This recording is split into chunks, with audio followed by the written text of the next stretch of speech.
Hi అండి, శ్రీవారం వచ్చిన వంటికి స్వాగతం. నవరాత్రుల పిండి వంటల సిరీస్లో ఒక తీపి ప్రసాదం, ఒక కారం ప్రసాదం అలా నేర్చుకుంటూ వచ్చాం కదండి. అదే సిరీస్లో మనం ఈరోజు పిండి పులిహార లేదా వరినూక పులిహార ఎలా తయారు చేయాలో నేర్చుకుందాం. ముందుగా మీకు కనుక వీడియో నచ్చితే మాత్రం తప్పనిసరిగా లైక్ చేయండి. దీని మూలంగా చాలామంది చూడగలుగుతారండి మన వీడియో. సబ్స్క్రైబ్ చేసుకునే వారు ఎవరైనా ఉంటే సబ్స్క్రైబ్ చేసుకోండి. పిండి పులిహారకు కావలసిన వస్తువులు: ఒక గ్లాస్ వరినూక, ఒక స్పూన్ మినపప్పు, ఒక స్పూన్ ఆవాలు, ఒక స్పూన్ శనగపప్పు, ఒక స్పూన్ వేరుశనగుళ్ళు,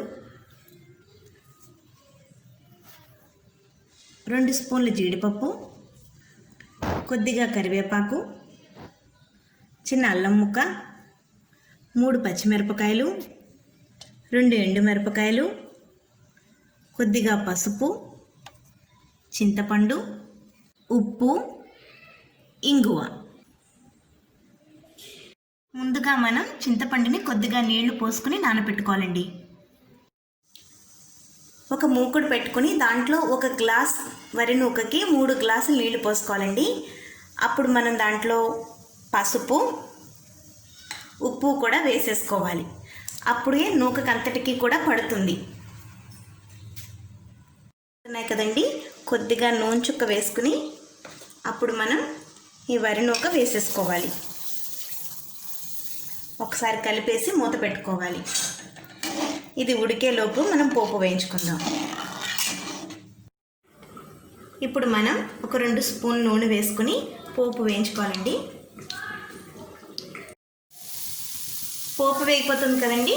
ఇప్పుడు దాంట్లో ఎండుమిరపకాయలు, అల్లం, పచ్చిమిర్చి, కరివేపాకు అన్నీ వేసేసుకోవాలి. కొద్దిగా ఇంగు కూడా వేసేసుకోవాలండి. ఒకసారి మళ్ళీ వేయించుకోవాలి. నానబెట్టుకున్న చింతపండుని ఇలా గుజ్జులో తీసుకున్నాం కదండి. దీన్ని ఒకసారి దగ్గర పడేంత వరకు కూడా ఉడికించుకోవాలి. పోపు అంతటిని ఒక పెద్ద బేసన్లోకి తీసుకుని దాంట్లో మనం ఉడకబెట్టుకున్న నూకని వేసేసుకోవాలండి. ఇలా ఉడికించిన నూకంతని వేసేసుకున్నాం కదండి. దాంట్లో చింతపండు కూడా వేసేసుకోవాలి. వేసేసుకుని మొత్తం అంతా కలిపేసుకోవాలి. వేడివేడి పిండి పులిహార రెడీ అయిపోయింది కదండి. ఈ వరినూక పులిహోర తయారు చేయడానికి తీసుకోవాల్సిన జాగ్రత్తలు: ముందుగా మీరు వాడే వరినూకను బట్టి నీళ్లు తీసుకోవాలండి. విరవిరలాడుతూ రావాలంటే 3 గ్లాసుల నీళ్ళకి 1 గ్లాసు నూక సరిపోతుంది. ఇక్కడ నేను లలితా బ్రాండ్ నూక తీసుకున్నాను కాబట్టి నాకు సరిపోయింది. నీళ్లు మరిగినప్పుడు మీరు ఉప్పు, పసుపు వేసేసుకోవాలి. అప్పుడే నూక అంతటికి కూడా మొత్తం పసుపు, ఉప్పు బాగా పడతాయి. మీకు కనుక నచ్చినట్లయితే ఎలా వచ్చిందో నాకు కామెంట్ చేయండి. లైక్ చేయండి, షేర్ చేయండి, సబ్స్క్రైబ్ చేయడం మర్చిపోకండి. మా శ్రీవారం వచ్చిన వంట. Thank you for watching.